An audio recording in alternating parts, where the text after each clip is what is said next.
स्थूल शरीर पंचभूतों से बना हुआ, ये जो ढांचा देख रहे हो, छित जल पावक गगन समीरा, इन पांच भूतों से बना हुआ ये स्थूल शरीर है। स्थूल शरीर की अवस्था जागृत अवस्था है, इसका भान जागृत अवस्था में होता है।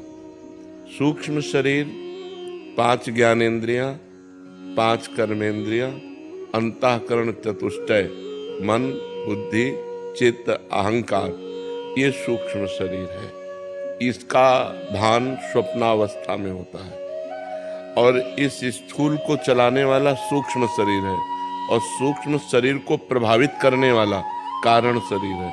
कारण शरीर स्वभाव की रचना करता है, जैसे राक्षसी स्वभाव, दैवी स्वभाव, अच्छा स्वभाव, बुरा स्वभाव, तो उसका प्रभाव अंतःकरण पे पड़ता है और अंतःकरण में जो प्रभाव पड़ा तो सूक्ष्म शरीर के द्वारा स्थूल शरीर क्रियान्वित हो जाता है, वो वही अच्छा या बुरा आचरण कर बैठता है और इसका भोक्ता होता है जो अहंकार है। अंतःकरण में जो अहंकार है उस पे जो आत्म तत्व का भ्रम हो गया है, वो ये भ्रम भोगता है। वैसे तो जो आत्म स्वरूप है वो अजन्मा है, वो कर्ता और भोक्ता नहीं है, पर भ्रम से, जैसे अब आप भ्रम से अपने को पुरुष मान रहे हैं तो आपका स्वरूप ढक गया और आप अज्ञान में भ्रमित होकर के पूरा जीवन व्यतीत कर रहे हैं। आप न स्त्री है न पुरुष है, आप ब्रह्म स्वरूप है, आप आत्म स्वरूप है, आप भगवत स्वरूप है। ये साधना से जानना होता है। तो कर्ता भोक्ता ना होते हुए भी, अजन्मा होते हुए भी उसका जन्म मरण होता है और उसे भोग भोगना पड़ता है।